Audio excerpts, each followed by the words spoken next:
There's a strategy going viral right now that says you can ditch the banks, become your own banker, and build wealth using nothing but a life insurance policy. It's called infinite banking. And depending on who you are, it's either the smartest financial move you'll ever make or a trap that will cost you hundreds of thousands of dollars. The people selling this idea will tell you it's a cheat code. The people against it will tell you it's a scam. But the only way to know for sure is to run the numbers. So today we're going to follow one person through this entire strategy, dollar by dollar, year by year.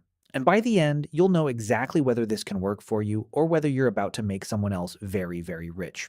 Meet Ethan. He's 30 years old, earns about $70,000 a year, and he's been doing the responsible thing. He's got some money in his 401k, a little bit in savings, and he's trying to figure out how to build real wealth. Then one night he's scrolling through his feed, and he sees it. A guy in a nice suit standing in front of a whiteboard explaining how the wealthy have been using life insurance to build tax-free fortunes for generations. The video has millions of views. The pitch goes like this. You take out a whole life insurance policy. Unlike regular term insurance, which just pays out if you die, whole life has a savings component built into it called the cash value. Over time, money builds up inside this policy. And here's the hook. You can borrow against that cash value whenever you want. Need a car? Borrow from your policy. Want to invest in real estate? Borrow from your policy. Instead of paying interest to a bank, you're paying interest back to yourself. They call it infinite banking. Become your own banker. And the way they frame it, it sounds like you've been leaving money on the table your entire life. Ethan's intrigued. He starts researching. He watches 20 more videos. Every one of them says the same thing. This is how the rich build wealth. This is the strategy they don't teach you in school. This is the real hack. So he reaches out to an insurance agent who specializes in this strategy. The agent is polished, confident, and walks Ethan through an illustration showing his cash value growing year after year after year. Ethan's ready to sign. But before he does, let's slow down and look at what's actually happening under the hood. Alright, so here's what most people don't fully understand about whole life insurance. When you pay your monthly premium, that money doesn't just sit in a savings account with your name on it. It gets split up. One portion goes towards the actual insurance cost, which is the death benefit that pays your family if you pass away. Another portion goes toward the insurance company's operating costs and overhead. And the third portion, whatever is left, goes into your cash value. In the early years of the policy, that third portion is small. Very small. The insurance company front loads their costs, and a large chunk of your first-year premium goes toward the agent's commission. How large? Agents typically earn 70 to 110% of your entire first-year premium as their commission. Read that again. On some policies, the agent earns more in commission from your first year than you actually put in. This is why your cash value barely moves in the first couple of years. It's not broken, it's by design. Now, the infinite banking crowd knows this, and they've developed a workaround. They designed the policy with something called paid up additions, or PUAs. This is essentially extra money you dump into the policy on top of your base premium, and it goes almost entirely into cash value. A properly designed infinite banking policy might have 60 to 80% of your total premium flowing into PUAs. This accelerates the cash value growth significantly. And over time, the policy also earns dividends from the insurance company, which can compound on top of your existing cash value.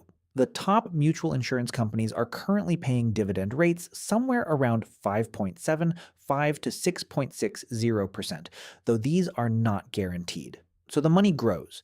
It grows slowly at first, then faster as compounding kicks in. And when you want to use that money, you don't withdraw it. You borrow against it. The insurance company gives you a loan using your cash value as collateral, and your money stays in the policy, continuing to earn dividends. On paper, this sounds incredible. Your money grows in two places at once. You never interrupt the compounding, it's tax-free, it's private, and you set your own repayment terms. But here's where it gets complicated, and this is where most of those YouTube videos stop. Let's run Ethan's numbers. He decides to commit $750 a month to this strategy. That's $9,000 a year. For someone making $70,000, that's a significant chunk of his income, roughly 13% of his gross pay going into this one policy. The agent sets up a properly designed whole life policy with a base premium and maximized paid up additions. Here's what actually happens. After year one, Ethan has paid in $9,000. His cash value? Roughly $6,300 to $7,200. Right out of the gate, he's down somewhere between 20 and 30%. That gap is the insurance costs, the commission, and the company overhead. Even with an optimized infinite banking design, you only get access to about 70 to 80% of your first year's premium as cash value. After year three, Ethan has paid in $27,000 total. His cash value is probably around $22,000 to $24,000. He's still underwater. He's put in more than he can access. By year 5 to 7, this is where the policy typically breaks even. Ethan has paid in somewhere around $45,000 to $63,000, and his cash value finally catches up to what he's contributed. From this point forward, every dollar he puts in starts showing up almost one for one in his cash value, and the dividends start adding meaningful growth. By year 10, Ethan has paid in $90,000. His cash value, with dividends reinvested, might be around $85,000 to $100,000 depending on the policy and the company's performance. By year 20, he's paid in $180,000, and his cash value could be somewhere in the range of $210,000 to $260,000. Now the compounding is visibly working. By year 30, he's paid in $270,000, and his cash value could reach $400,000 to $500,000 or more. Plus, he's got a death benefit that's been growing alongside it. Now, those numbers sound reasonable. He put in $270,000 and ended up with potentially $400,000 to $500,000. That's growth. That's real money. But here's the question nobody in those YouTube videos wants you to ask. What if Ethan had taken that same $750 a month and done something simpler? Here's the alternative. Ethan buys a 20-year term life insurance policy for about $30 a month. That gives him $500,000 in death benefit protection, same safety net for his family, covered. Now he takes the remaining $720 a month and puts it into a low-cost S&P 500 index fund. No fancy strategy, no agent, no commissions, just consistent investing. The S&P 500 has historically returned an average of about 10% per year over the long term. Let's be conservative and use 8% to account for real-world conditions.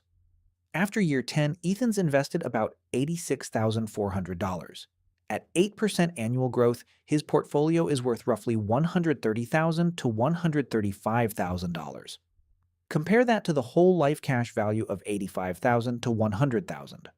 After year 20, he's invested about $172,800. His portfolio is now worth roughly $430,000 to $450,000. The whole life cash value was $210,000 to $260,000. After year 30, he's invested $259,200. His portfolio? Roughly $1.05 to $1.1 million. The whole life cash value was $400,000 to $500,000. Let that sink in. Same $750 a month, same 30 years. One path gets Ethan to roughly $500,000. The other gets him to over $1 million. The difference is staggering, and this is using conservative numbers for the index fund. At the historical 10% average, the gap is even wider. Now, whole life advocates will push back on this comparison. They'll say the cash value growth is guaranteed and tax-free, while the stock market is volatile and subject to taxes. And they're right about that. Those are real advantages. The stock market can and does crash. Your whole life cash value will never go down. That peace of mind is real, and it has value, but the sheer size of the gap matters. Even after paying long-term capital gains taxes on the index fund, which max out at 15% for most people, Ethan still comes out significantly ahead. And if he's investing through a Roth IRA for a portion of those contributions, that growth is completely tax-free anyway. There's also a flexibility argument that doesn't get talked about enough. With the index fund, if Ethan has an emergency, he can sell shares and access his money within days. No policy loans, no interest charges, no repayment schedule. With the whole life policy, he's borrowing against his own money and paying 5 to 6% interest for the privilege. Now let's talk about the things the infinite banking sales pitch conveniently leaves out. First, the agent's commission. When Ethan signs up for this policy, the agent who sold it to him earns somewhere between 70 and 110% of his first year premium. On a $9,000 annual premium, that's $6,300 to $9,900 going straight to the agent. In year one, this is the single biggest reason your cash value barely moves early on. The insurance company has to recoup that commission before your money starts actually working for you. Second, the policy loan interest. Remember, the big selling point is that you can borrow against your cash value. But these loans aren't free. Insurance companies charge 5 to 6% interest on policy loans. Yes, your cash value keeps growing behind the scenes, but you're also paying real interest on the borrowed amount. If you're earning a net dividend rate of around 5 to 6% while paying loan interest of 5 to 6%, those two forces largely cancel each other out. You're not really getting money for free. You're getting access to your money at a cost. Third, and this might be the most important one, the lapse rate. Industry data shows that the average whole life insurance policyholder lets their policy lapse around year 7 or 8. That means the majority of people who buy into this strategy never make it to the point where the policy starts performing well. They pay premiums for years, build up minimal cash value, and then life happens. They lose a job, have an emergency, or simply can't afford $750 a month anymore. They surrender the policy and walk away with less than they put in. The insurance company keeps the rest. Think about that. The strategy requires you to commit hundreds of dollars a month, every single month for decades. On a $70,000 salary, that leaves very little room for error. One financial shock, one bad year, and the whole strategy unravels. Fourth, the opportunity cost. Every dollar Ethan puts into this policy is a dollar that can't go into his 401k match, a Roth IRA, or a simple index fund. For someone at his income level, those dollars have far more growth potential elsewhere. All right, so if the math doesn't work for Ethan, does it work for anybody? Yes, it genuinely does, but probably not for the people being sold this strategy on social media. Infinite banking can be a powerful tool if you're already earning $250,000 or more per year. If you've already maxed out your 401k contributions, fully funded your Roth IRA, and you're investing in taxable brokerage accounts, and you still have money left over, then whole life insurance becomes an interesting addition to your financial toolkit. Here's why it changes at higher income levels. First, the premium commitment is a much smaller percentage of your income. Paying $750 a month on a $70,000 salary is painful. Paying $2,000 a month on a $400,000 salary barely registers. Second, high earners have already captured the easy wins. They're getting their employer match. They're maxing out their tax-advantaged accounts. They need additional places to store wealth in a tax-efficient way, and Whole Life offers that. Third, for truly high net worth individuals, whole life insurance is an estate planning powerhouse. The death benefit passes to beneficiaries income tax-free. It can be structured inside an irrevocable life insurance trust to avoid estate taxes. For someone with a $10 million estate, a properly structured whole life policy can save their heirs millions in taxes. Fourth, business owners use these policies strategically.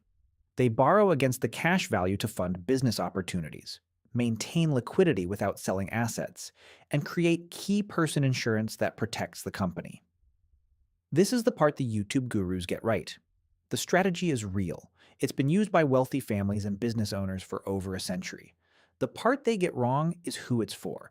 They're packaging a wealthy person's optimization tool and marketing it as an everyday person's wealth-building foundation. And that mismatch is where people get hurt. So the question isn't whether infinite banking works. It does. The question is whether it works for you right now at your current income level and financial stage. And for most people watching this, the honest answer is not yet. So what should Ethan actually do with that $750 a month? Step 1.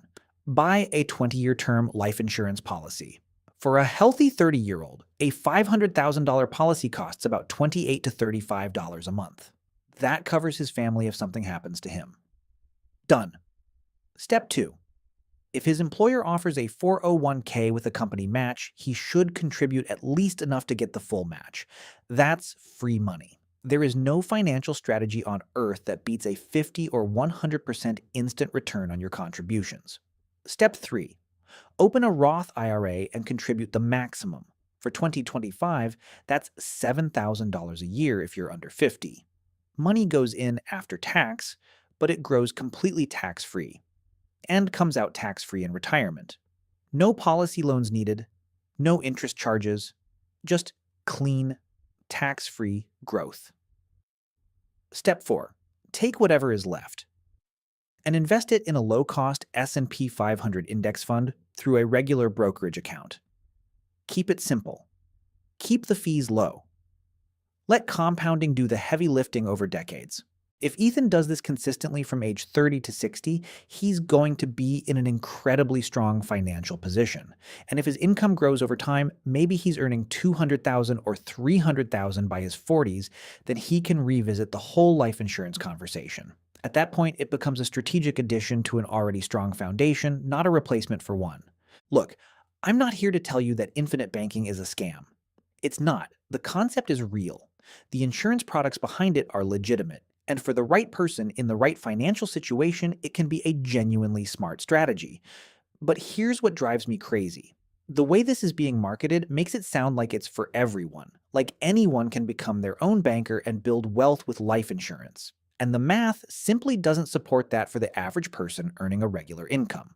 If you're making $50, $70, or even $100,000 a year, your money has better places to be. Places where it grows faster, costs you less, and doesn't lock you into a 30-year commitment that most people statistically won't keep.